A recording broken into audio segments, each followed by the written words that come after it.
दोस्तों स्वागत है आप सभी का हमारे चैनल की एक बिल्कुल ही नई वीडियो के अंदर, जहां पर आज की इस वीडियो के अंदर हम बात करने वाले हैं इस साल की सबसे बड़ी मूवी के बारे में, जिस मूवी का नाम है कल्कि 2898 एडी। एंड इस मूवी की स्टार कास्ट की बात की जाए तो इस मूवी के अंदर प्रभास, कमल हसन, दीपिका पादुकोण, अमिताभ बच्चन, दुलकर सलमान, दिशा पटानी और एक्टर ब्रह्मानंदम जैसे कई सारे बड़े बड़े एक्टर्स हैं। और सही मायनों में देखा जाए तो इन सबकी एक्टिंग की वजह से ये मूवी सच में बहुत कमाल की बनी है। हालांकि सिर्फ एक्टिंग ही नहीं बल्कि इस मूवी का स्टोरी प्लॉट, इसकी कहानी, मूवी के एक्शन सीन्स और वीएफएक्स सब कुछ बहुत कमाल का है। इसीलिए आज की इस वीडियो के अंदर हम कल्कि मूवी की बात करने वाले हैं और आप सबके लिए इस पूरी मूवी की स्टोरी को एक्सप्लेन करने वाले हैं, ताकि आप सब भी घर बैठे इस मूवी को एंजॉय कर सकें। तो ये वीडियो काफी कमाल की होने वाली है, इसलिए आप सभी इसे पूरा एंड तक जरूर देखना। और अगर आप में से कोई भी हमारे चैनल को पहली बार दिख रहा है तो वो जल्दी से हमारे चैनल को सब्सक्राइब कर लेना। और हाँ, सब्सक्राइब करने के साथ साथ बगल के बेल आइकन को भी ऑल पर सेट कर लेना। और अगर आपको ये वीडियो पसंद आती है तो आप वीडियो को लाइक जरूर करना। और वीडियो को लाइक करने के साथ साथ आप सभी कमेंट्स के अंदर कल्कि जरूर लिखना। अगर आप सभी कमेंट्स के अंदर कल्कि लिखेंगे तो उससे मुझे पता लगेगा कि आपको मूवी बहुत पसंद आई है।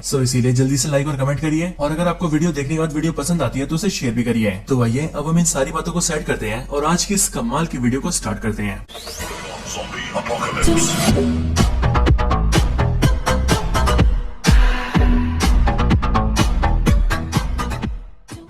तो कल्कि मूवी की स्टार्टिंग होती है आज से कई हजार साल पहले से, बिल्कुल उस टाइम से जिस टाइम पर महाभारत का वॉर चल रहा था। और इसीलिए महाभारत के वॉर के अंदर हम ये देखते हैं कि पांडवों की सेना ने कौरवों की सेना को हरा दिया होता है। इसीलिए अश्वत्थामा को छोड़कर बाकी सारे लोग मारे जाते हैं। एंड यहीं पर हम ये देखते हैं कि महाभारत के टाइम में अश्वत्थामा और कोई नहीं बल्कि अमिताभ बच्चन होते हैं। वॉर के अंदर अश्वत्थामा जब ये देखते हैं कि पांडवों ने न सिर्फ उनके सारे दोस्तों कौरवों को मार दिया है, बल्कि उसके साथ ही पांडवों ने मिलकर उनके फादर द्रोणाचार्य को भी मार दिया है। और इसीलिए ये सारी चीजें देखकर अश्वत्थामा को बहुत गुस्सा आता है एंड वो सीधा ब्रह्मास्त्र को समन करता है। और क्योंकि इस टाइम पर अर्जुन के बेटे अभिमन्यु की वाइफ प्रेग्नेंट होती है, इसलिए अश्वत्थामा अपने ब्रह्मास्त्र से सीधा उस पर अटैक करता है, जिसके बाद ही अभिमन्यु की वाइफ के पेट में जो बच्चा होता है वो ब्रह्मास्त्र के अटैक से मारा जाता है। अब इस चीज को भगवान श्री कृष्ण देखते हैं एंड इसीलिए इस चीज को देखकर लॉर्ड कृष्णा को बहुत गुस्सा आता है। और इसीलिए पहले तो वो अश्वत्थामा को काफी बीट करते हैं एंड फिर उसके बाद ही वो अश्वत्थामा को श्राप देते हैं कि अब उसे ना चाहते हुए भी जिंदा रहना पड़ेगा। और वो बेशक से मरने की भीख मांगेगा, लेकिन तब भी वो जिंदा रहेगा और जब तक पूरा कलयुग खत्म नहीं होता तब तक उसकी सांसें चलेंगी। लेकिन श्राप मिलने के बाद ही अश्वत्थामा को ये रियलाइज होता है कि उसने बहुत ही बड़ी गलती कर दी है एंड इसीलिए वो लॉर्ड कृष्णा से कहता है कि अब वो अपनी गलती समझ चुका है, इसीलिए वो पश्चाताप करना चाहता है। और फिर ये सुनकर ही लॉर्ड कृष्णा उसे पश्चाताप करने का मौका देते हैं। यहीं पर ही लॉर्ड कृष्णा अश्वत्थामा को बताते हैं कि अब आने वाला जो युग है वो है कलयुग, और उसी कलयुग के अंदर कली होगा जो कि एक बहुत ही पावरफुल डीमन होगा और वो दुनिया को बर्बाद करके रख देगा। लेकिन फिर उसी को मारने के लिए भगवान श्री कृष्ण जन्म लेंगे, वो भी कल्कि अवतार के अंदर। लेकिन हाँ, जब कल्कि अवतार जिस माता के जरिए जन्म ले रहे होंगे, कल्कि उसी माता को जन्म लेने से रोकेगा ताकि कल्कि का जन्म न हो सके। और इसीलिए उसी टाइम पर अश्वत्थामा को उनकी मदद करनी होगी और ये मेक श्योर करना होगा कि कल्कि अवतार का जन्म हो। अब ये सब होने के बाद ही 6000 साल बीत जाते हैं और 6000 साल बीतने के बाद ही कहानी प्रेजेंट में आती है। कहानी के प्रेजेंट टाइम में आने के साथ ही हम ये देखते हैं कि महाभारत वॉर के खत्म होने के साथ ही कलयुग की शुरुआत हो गई थी। और इसीलिए इस कलयुग के अंदर जितने भी लोगों ने जन्म लिया है उन सभी लोगों ने खुद को काफी ज्यादा इवॉल्व किया, वो काफी ज्यादा डेवलप हुए और उन्होंने बहुत ही एडवांस टेक्नोलॉजी भी बना ली। और सिर्फ यही नहीं बल्कि अपने अपने बचाव के लिए उन सब ने काफी पावरफुल और एडवांस वेपन्स भी क्रिएट किए। लेकिन अब क्योंकि कलयुग के इंसानों के अंदर बहुत ज्यादा गुस्सा और नफरत है, इसीलिए अपने गुस्से और नफरत के चलते वो सब आपस में लड़ने लगे, जिसके रिजल्ट में उन सबके बीच वॉर छिड़ गई। एंड उन सारी वॉर्स के अंदर उन्होंने न सिर्फ एक दूसरे को मारा बल्कि एक दूसरे को मारने के साथ ही उन्होंने पूरी दुनिया को भी बर्बाद कर दिया। इसीलिए प्रेजेंट टाइम के अंदर हम ये देखते हैं कि अब पूरी दुनिया डिस्ट्रॉय हो चुकी है और इसीलिए पूरी दुनिया के अंदर सिर्फ एक ही ऐसा शहर है जो कि इस टाइम पर जीने लायक है, और उस शहर का नाम है काशी, जो कि इंडिया के अंदर है। इसके साथ ही यहीं पर हम ये भी जानते हैं कि असल में काशी दुनिया का पहला शहर भी है, यानी कि जब मानव सभ्यता बसना शुरू हुई थी तब उस टाइम पर काशी सबसे पहले बसाया गया था। यहाँ पर हमें पता लगता है कि काशी शहर को छोड़कर पूरी दुनिया के अंदर ऐसा कोई भी शहर नहीं है जो कि जीने लायक है, क्योंकि वो सारी जगह बर्बाद हो चुकी है। हालांकि यहाँ पर हम ये भी जानते हैं कि काशी के अलावा एक और ऐसा शहर है जो कि जीने लायक है और उस शहर का नाम है शंबाला। लेकिन हाँ, मूवी के अंदर बहुत ही कम लोग ये जानते हैं कि शंबाला शहर कहाँ पर है। स्पेशली इसके बारे में सिर्फ वही लोग जानते हैं जो कि शंबाला में रहते हैं। अब मैं आप सबको इन रियलिटी बताऊं तो एक्चुअल रियलिटी के अंदर शंबाला नाम का कोई शहर नहीं है। लेकिन हाँ, अगर बुद्धिस्ट रिलीजन की माने तो बुद्धिस्ट लोग ऐसा मानते हैं कि शंबाला नाम का एक शहर एग्जिस्ट करता है और उनकी मान्यताओं के मुताबिक ये शहर हिमालय के अंदर है, बट एक्चुअल में इसके बारे में कोई नहीं जानता है। और इसीलिए जिस तरह से इन रियलिटी शंबाला एग्जिस्ट करता है ठीक उसी तरह से इसे मूवी में भी दिखाया गया है, क्योंकि मूवी में भी शंबाला शहर के बारे में कोई भी नहीं जानता है और ये भी एक छुपी हुई शहर है जिसका लोकेशन बहुत कम लोगों को पता है। अब काशी शहर के अंदर हम ये देखते हैं कि काशी के अंदर कई सारे लोग हैं और उन सब में से कुछ लोग अमीर हैं और बाकी सब लोग गरीब हैं, और इसीलिए जो भी लोग गरीब हैं उनकी जिंदगी बहुत बुरी है। इसके साथ ही काशी शहर के मिडिल एरिया के अंदर एक कॉम्प्लेक्स नाम की बहुत बड़ी जगह है जो कि देखने में एक उल्टे से ट्रायंगल जैसा दिखता है, लेकिन ये कॉम्प्लेक्स नाम का ऑब्जेक्ट काफी ज्यादा बड़ा है और इसके अंदर खाना, साफ पानी, साफ एयर, अच्छे कपड़े, अच्छे घर, पेड़ पौधे, साफ नदियाँ, साफ जंगल और इस तरह की सारी चीजें हैं। एंड इसीलिए जो भी अमीर लोग हैं वो सब लोग इसके अंदर रहते हैं। हालांकि इस कॉम्प्लेक्स को काफी सिस्टमेटिकली तरीके से चला जाता है और जो इस पूरे कॉम्प्लेक्स को रूल करता है उसे सुप्रीम कहा जाता है। पूरा नाम कहे तो सुप्रीम यास्किन। अब ये जो सुप्रीम यास्किन है ये ना सिर्फ पूरे कॉम्प्लेक्स को रूल करता है बल्कि इसके साथ ही सब कुछ को मैनेज करने के लिए इसके पास खुद की आर्मी भी है, जिस आर्मी के सोल्जर्स इसके कहने पर सारे काम करते हैं। और इन सारी आर्मी को मैनेज करने के लिए इसके पास एक कमांडर भी है जो कमांडर ही आर्मी को ऑर्डर्स देता है। इसके साथ ही हम ये भी जानते हैं कि पूरे कॉम्प्लेक्स से लेकर पूरे काशी शहर के अंदर कोई डॉलर या फिर रुपीस जैसी करेंसी नहीं चलती, बल्कि यहाँ पर जो चलता है उसे यूनिट्स कहते हैं और ये यूनिट्स ही यहाँ के पैसे के बराबर है। और इसीलिए जो भी रिच आदमी